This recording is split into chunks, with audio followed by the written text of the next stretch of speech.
Islamabad high court ने नवाज शरीफ को पाकिस्तान वापसी पर गिरफ्तार न करने का हुक्म जारी कर दिया है। नवाज शरीफ की 24 अक्टूबर तक हिफाजती जमानत मंजूर कर ली गई है। अदालत ने कहा है कि नैब ने नवाज शरीफ की वापसी पर हिफाजती जमानत देने पर कोई एतराज़ नहीं किया। इसकी तफसील लेंगे नुमाइंदा जियो न्यूज़ अवैस यूसुफजई से। अवैस, क्या डिटेल है? जी, ये इस्लामाबाद हाई कोर्ट ने एवन फील्ड और अल अजीजिया स्टील मिल्स रेफरेंस में नवाज शरीफ की 24 अक्टूबर तक हिफाजती जमानत मंजूर करते हुए नैब को गिरफ्तारी से रोक दिया है। अदालत ने कहा कि नवाज शरीफ को वतन वापस आने पर गिरफ्तार ना किया जाए और 24 अक्टूबर तक अदालत पहुंचने का मौका दिया जाए। नैब ने अदालत को बताया कि नवाज शरीफ को वापसी पर हिफाजती जमानत देने पर उन्हें कोई एतराज नहीं। चीफ जस्टिस आमिर फारूक और जस्टिस मियां गुल हसन औरंगजेब पर मुश्तमिल 2 रुकनी डिवीजन बेंच ने नवाज शरीफ की हिफाजती जमानत की दरखास्तों पर समाअत की तो पिटिशनर की जानिब से अमजद परवेज एडवोकेट, आजम नजीर तारड़ और अताउल्लाह तारड़ अदालत में पेश हुए।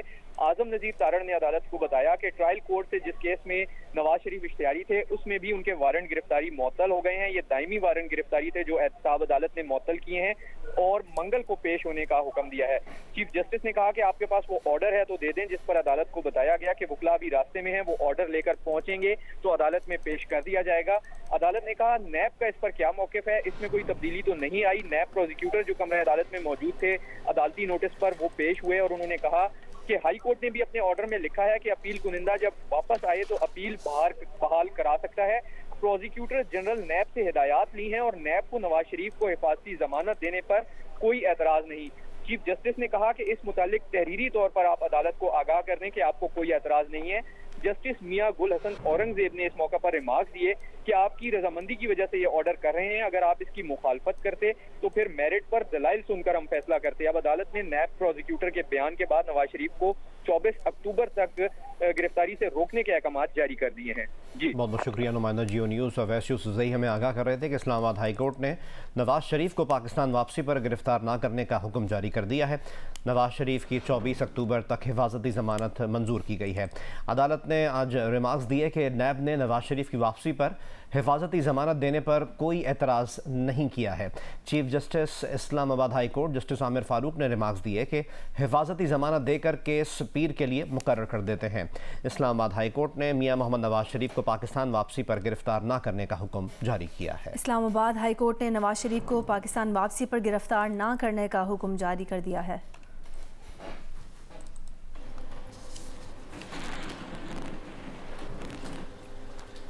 एहतसाब अदालत ने भी तोशा खाना केस में दरख्वास्त मंजूर करते हुए नवाज शरीफ के वारंट गिरफ्तारी मुअत्तल कर दिए हैं। जज मोहम्मद बशीर ने नवाज शरीफ के 24 अक्टूबर तक वारंट मुअत्तली का तहरीरी फैसला जारी कर दिया। एहतसाब अदालत ने कहा कि वकील सफाई के मुताबिक नवाज शरीफ बैरून मुल्क इलाज करवाने गए थे। वकील सफाई के मुताबिक रेफरेंस तब दायर हुआ जब नवाज शरीफ बैरून मुल्क थे। वकील सफाई के मुताबिक रेफरेंस में कोई मुलजिम गिरफ्तार नहीं। वकील सफाई के मुताबिक नवाज शरीफ के वारंट अदम हाजिरी पर जारी किए गए और नवाज शरीफ पाकिस्तान पहुंचकर अदालत में पेश होना चाहते हैं। नवाज शरीफ अभी तक मुकम्मल तौर पर सेहतियाब नहीं हुए हैं। वकील सफाई ने फेयर ट्रायल के लिए 24 अक्टूबर तक वारंट मुअत्तल करने की इस्तदा की। नैब प्रोसिक्यूटर के मुताबिक नवाज शरीफ अदालत के सामने सरेंडर करना चाहते हैं। नैब प्रोसिक्यूटर ने कहा कि नवाज शरीफ के 24 अक्टूबर तक वारंट मुअत्तल कर दिए जाएँ। एहतसाब अदालत पेश होने के लिए नवाज शरीफ को 24 अक्टूबर तक वारंट मुअत्तल किए जाते हैं। ये आज इस्लामाबाद की एहतसाब अदालत की जानिब से ऑर्डर जारी किया गया है। गजा वॉर रूम में ताज़ा तरीन अपडेट्स के साथ हाजिर हैं और सबसे पहले अपडेट यह है कि आलमी ताकतों की खामोशी से इसराइल को फ़लस्तीनियों के कत्लेआम की खुली छूट मिल गई है। इसराइल ने आज फिर अस्पतालों, स्कूल, मस्जिद और रिहायशी इमारतों पर हमले किए। हिलाल अहमर के हेडक्वार्टर अल-कुद्स और अशिफा अस्पताल के करीबी इलाकों पर 30 मिनट तक बमबारी की। अल-कुद्स अस्पताल से 100 मीटर के फासले पर मिसाइल गिरा तो अस्पताल का अमला, मरीज और पनाह लिए फ़लस्तीनी सहम गए। इसराइल के हमलों में शहीद फ़लस्तीनियों की तादाद 3500 से ऊपर चली गई। 13,000 से ज़ायद फ़लस्तीनी ज़ख्मी हैं। इसराइल ने मगरबी किनारे में भी कत्लेआम शुरू कर दिया है। निहत्थे फ़लस्तीनियों को स्नाइपर से ताक ताक कर निशाना बनाया जा रहा है।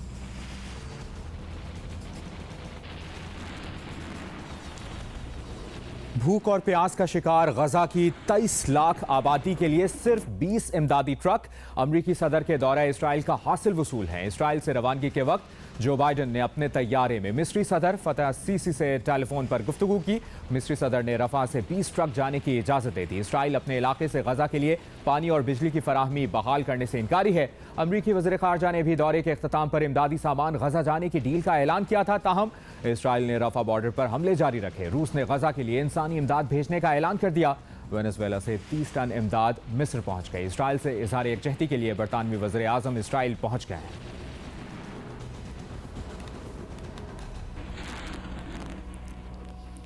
एक और ताज़ा तरीन अपडेट यह है कि लबनान की मज़ाहमती तंजीम हिज़्बुल्लाह ने इसराइल के टैंकों और जासूसी के आलात पर हमले किए हैं, जिससे इसराइली फ़ौज को भारी नुकसान का सामना करना पड़ा। इसराइल ने 2000 अमवात की तस्दीक कर दी है, जबकि 4500 से ज़ायद इसराइली ज़ख्मी हैं। लबनान के सरहदी इलाके पर इसराइली फ़ौज के डिवीज़न को निशाना बनाने की वीडियो जारी की गई है, जिसमें हिज़्बुल्लाह के जांबाजों ने इसराइली फ़ौज पर गाइडेड मिसाइल का हमला किया। एक और सरहदी इलाके पर भी इसराइली फ़ौजियों को इसी अंदाज में निशाना बनाया गया। इस इलाके पर इसराइली फ़ौज की जानिब से फायरिंग की गई थी। शीबा फार्म्स के इलाके में भी इसराइली फ़ौज को हदफ बनाया गया, जबकि रास नफ्तूरा इलाके में जासूसी के आलात को एक एक करके तबाह कर दिया गया। लबनान की जानिब बढ़ने वाले एक ड्रोन को भी मुबैना तौर पर तबाह करने की वीडियो मंजर आम पर आ गई है। गजा में इसराइली अफवाज की जानिब से मजीद अस्पतालों को निशाना बनाया गया। गजा के इलाके खान यूनुस में नसर अस्पताल के एक डॉक्टर ने जियो न्यूज़ से गुफ्तगू करते हुए बताया कि गजा में जनरेटर्स के लिए कोई ईंधन नहीं है। गजा में गुज़श्ता 10 दिनों से बिजली बंद है।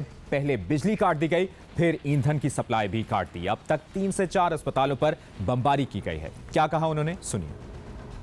First of all, there is no fuel for generators, there is no electricity. The power is cut since more than 10 days.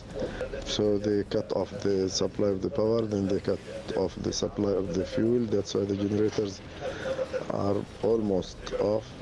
They are getting the fuel from local people from here and there. Also because of the siege and the close up of the whole Gaza Strip borders.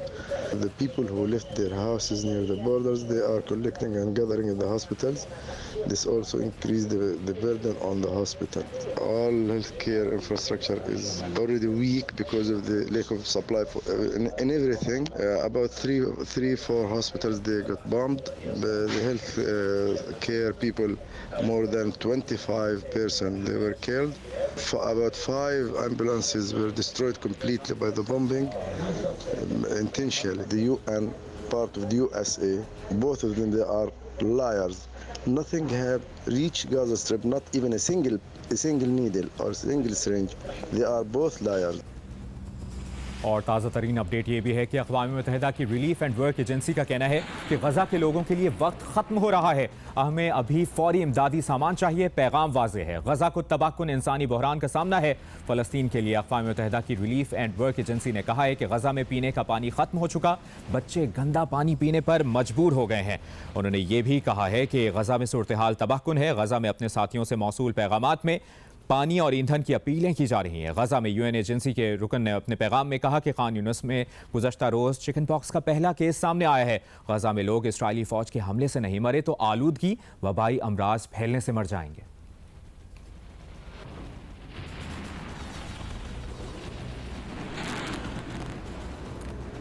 Israel की मुसलसल हिमायत, अमरीकी इंतजामिया में भी policy फैसलों के खिलाफ आवाज़ उठने लगी है। ताज़ा अपडेट यह है कि इसराइल को हथियारों की मुंतकली पर एतराज़, अमरीकी महकमा खारजा के सीनियर एहलकार ने बाइडन की गजा पॉलिसी पर इस्तीफ़ा दे दिया। जोश पॉल का कहना है कि बाइडन इंतजामिया की एक फरीक की अंधाधुन हिमायत, गैर मुनसिफाना, तबाहकुन और अमरीकी इक़दार के खिलाफ पॉलिसीज़ फैसलों का सबब बन रही थी। उनका कहना है कि जो कुछ हो रहा है इसे वो बदल नहीं सकते, इसलिए मुस्ताफ़ी होने का फैसला किया। ये भी कहा कि इसराइल के दिफा के हक में कितने फ़लस्तीनी बच्चों को मरना पड़ेगा। फ़लस्तीनियों की अक्सरियत हमास की नहीं है। फ़लस्तीनी अवाम शदीद मुश्किलात का शिकार है। महकमा खारजा के तर्जुमान ने फौरी तौर पर पॉल के फैसले पर तबसरा करने की दरख्वास्त का जवाब नहीं दिया। जोश पॉल 11 साल से ज़ायद अरसे से अमरीकी स्टेट डिपार्टमेंट के bureau of political military affairs के कांग्रेस और अवामी उमूर के डायरेक्टर रहे हैं। गजा वॉर रूम से ताज़ा तरीन अपडेट्स देने का सिलसिला जारी रहेगा। आप जियो न्यूज़ के साथ रहिए। बात करते हैं वर्ल्ड कप मैचेस की। पाकिस्तान वर्ल्ड कप का चौथा मैच कल ऑस्ट्रेलिया के खिलाफ बेंगलुरु में खेलेगा। कल के मैच के लिए खिलाड़ियों का ट्रेनिंग सेशन जारी है। कप्तान बाबर आजम ने खिलाड़ियों को मशवरा देते हुए कहा है कि ज़्यादा सोचने की ज़रूरत नहीं, जो आप लोग ट्रेनिंग सेशन में करते हो बस वही मैच में करो। कप्तान बाबर आजम ने खिलाड़ियों से बातचीत के दौरान कहा कि आप सब पर 100% यकीन है, आप लोग भी खुद पर यकीन रखें।